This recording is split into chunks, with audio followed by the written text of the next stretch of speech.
Hello and welcome back to the next episode of Christian Curious. Myself, Pastor Billy Calderwood, here answering the questions that you have. You are Christian curious. Even if you're not like on the journey, you're like, I'm not going to become one of those people that dunks themselves in water.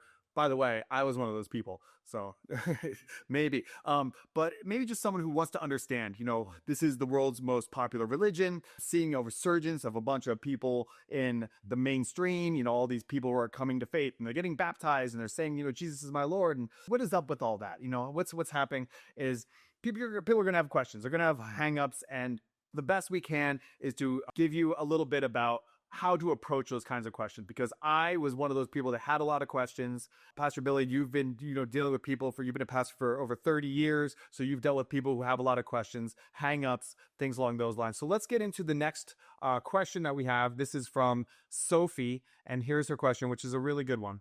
Hey, Will.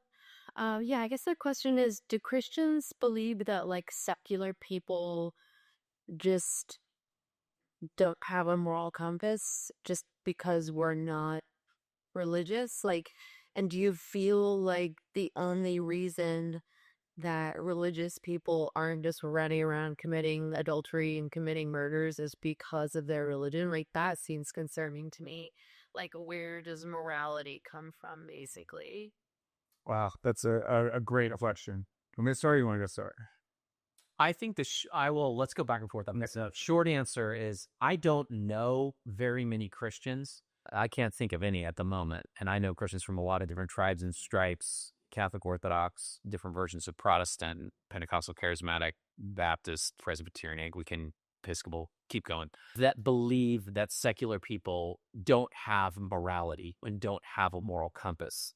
I think that any thinking person who looks at the history of humanity and the history of various systems of belief, most human beings believe there ought to be ethics.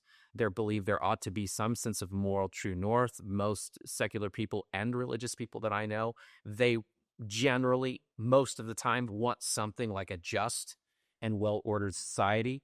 And they believe, well, if we set up a system where you drive on the right side of the road to prevent head-on collisions, we should all probably drive on the right side of the road. And so I think that while there might be differences on what the moral standards ought to be between Christians and what they think people of a secular persuasion agree, there might be differences on the ethics, differences on the moral code. I don't know many Christians that would say, well, yeah, secular people don't have ethics. They don't have morality. They don't have a true north. There's multiple bases in human psychology and human history and sociology and society. There's all kinds of different bases that exist for an ethical true north and moral behavior. Yeah, so I think a couple of things to kind of address with this idea of morality is, do you believe in moral relativism, or do you believe that there is truly like a good and a bad? And I think that when you understand where the word sin comes from, a lot of people are like, oh, this idea of sin, you're calling people sinners. Sin comes from the Hebrew word hafta, which is like to miss the bullseye. That's all it means, just to miss the mark. The bullseye is the perfect way to live. And anytime you do what's not perfect, you're going to be sinning. So doesn't that make us all sinners? Yes, it does. It makes us all sinners. We're going to miss the mark. But the idea is, are you going to be aiming? The best way to miss the bullseye is to not even look at the bullseye. Just don't even have a target. You ride to the shooting range, just don't even have a target. You're definitely going to miss the mark.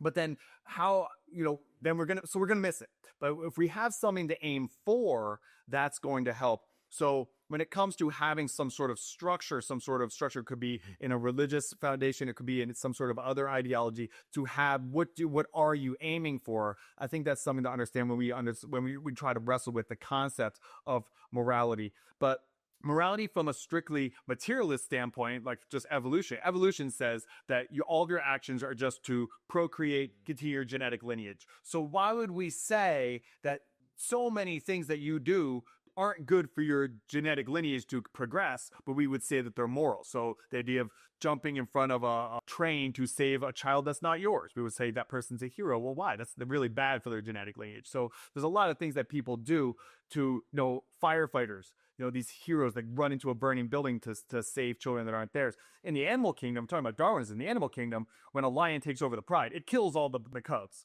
because I don't want other genetic lines going. So along those lines, if we're just going from like an animal kingdom standpoint, there's a burning building, there's kids in there. It's like, well, those are competition for my kids, so let them burn. And we know that that's not right. And even the idea of moral relativism, I spent some time over in Poland going to all of the Holocaust camps, and you have to recognize that there is a way to miss the bullseye. The Gabriel Fernandez story, the Blanche Monnier story, these like stories of people who are just abused for years and years, the horrible abuse for years and years and years. There's so many. To say that misses the bullseye of how we're supposed to act is very clear. So if even if it just misses it just a little bit, then that tells you that you can go further in that direction, or you can go further towards the bullseye. So there is a moral stance here when it comes to secular people. I think that you do have morality written on your heart. That's scriptural. So people who weren't exposed to Christianity still have an element of those morals, that there's something innate in you that says that, to murder, to rape, to do terrible things, to abuse children is wrong. So that is written in us. So, but then the last thing I want to address, and then I'll pass back to you, is the idea of, if you're just doing things for what's to come in the future. So I'm just going to be a good person now because then I'm going to get the reward in, the pearly gates of heaven. What I've found is, as I've gotten more and more into my Christian faith, it started off with, well, I'm a Christian, so I shouldn't get drunk because it says don't get drunk. So I really want to get drunk, but I'm not going to. So I'm not going to do it. And then over time, you actually become more uncomfortable with sin to the point where you go, I don't want to drink. And that's it's so hard to explain to people that don't understand it, because there's these stories like Jackie Hill Perry or Diego Arjen, who I had on the podcast, who were dating people of the same sex. And they started off by saying like, well, I know I really want to do this, but I shouldn't because I'm a Christian now. And then their desire falls from them. And you go, that's impossible. Well, it's their story. So we don't want to deny people's stories of like what their experience is. And this is a lot of people. But the idea that you can fundamentally change who you are, and the things that what used to be okay with or celebrate or have pride in or whatever that were immoral, that you can actually turn and become uncomfortable with those. So it's not like I'm doing this so I go to heaven. It's like I'm doing this because I don't want to do it anymore. I don't want a life that's aligned with these kinds of behaviors. And that's something that's really fascinating that I've just kind of discovered myself over the past year or so. I think it's really interesting what you brought up about kind of the internal changes that come. The Christian belief is that God does have an objective moral standard. But then Jesus comes along because, the 10 Commandments existed before Jesus, and there were a lot of moral codes and how we're meant to treat one another and what's kind of right and wrong in a moral and objective sense.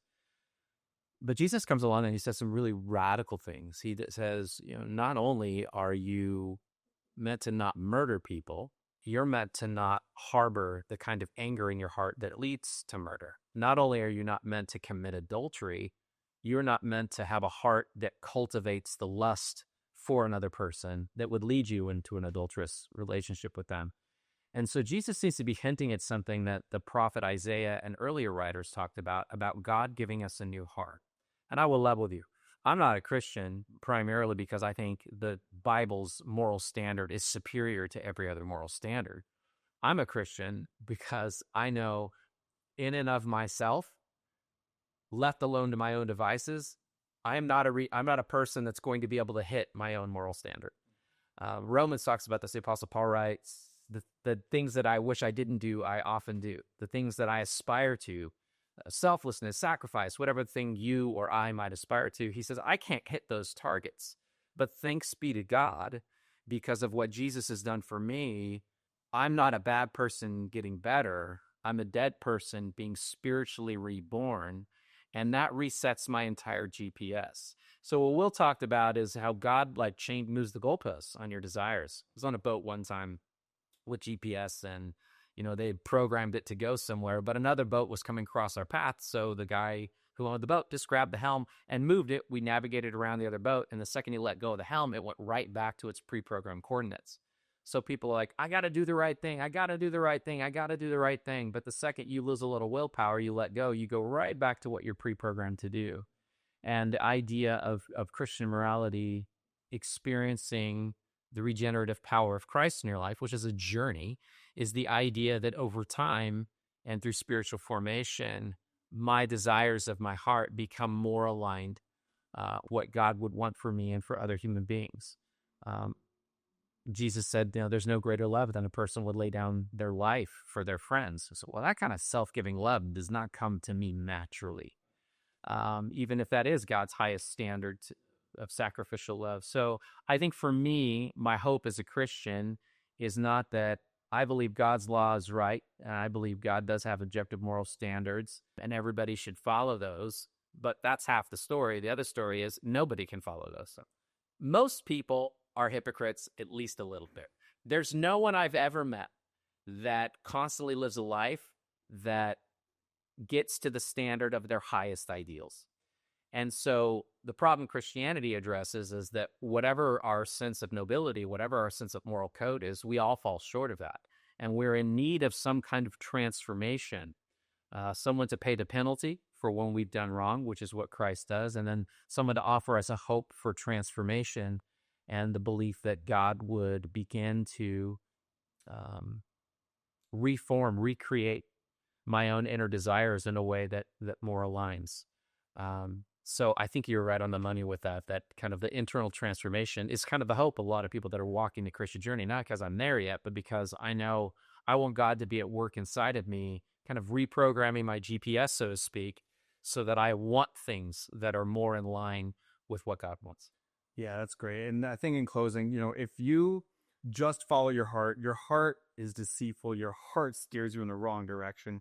You can't, if we say like, who is definitely in hell? If there's a hell, who's definitely in hell? Adolf Hitler. Well, how would Adolf Hitler believe that he is like the go-to, 80 years later to everyone in America about who's like the ultimate evil? Because everywhere he went, he met smiling faces and people saying, thank you, Führer. Thank you so much for what you did. You gave my kid food. You gave my kid medicine. Thank you. We were so desperate and bad in this depression, and you brought us back to prominence. Like, it's very difficult to just make up your own moral code and say like, well, that's why celebrities get in so much trouble, because they surround themselves with yes men, and they surround themselves with these people saying you're great, you're great, you're great. So to have some sort of objective standard seems to be pretty important, because you can just go with your whims. You know that when you're in love, you act like a fool. When you're depressed, you act like a fool in the other direction. Everything's dark or everything's great. You act really impulsive, or you can't get out of bed. Like, those are all kind of clouded, and your heart is a lot of times tied to your emotions. So to have an objective standard, I think is pretty important. Wherever you get that from, it matters. So if you're going to choose an objective standard, you got to choose wisely. Yeah. So thank you guys so much. We'll see you in the next episode of Christian Curious. Keep asking questions. Check out patterdocs.com/curious to get my free download for the webinar on Christian Curious that answers a whole bunch of questions. And I can send you a bunch of resources and just stay in touch with you, because it's really important that we continue this dialogue. So thank you guys so much. We'll see you in the next episode.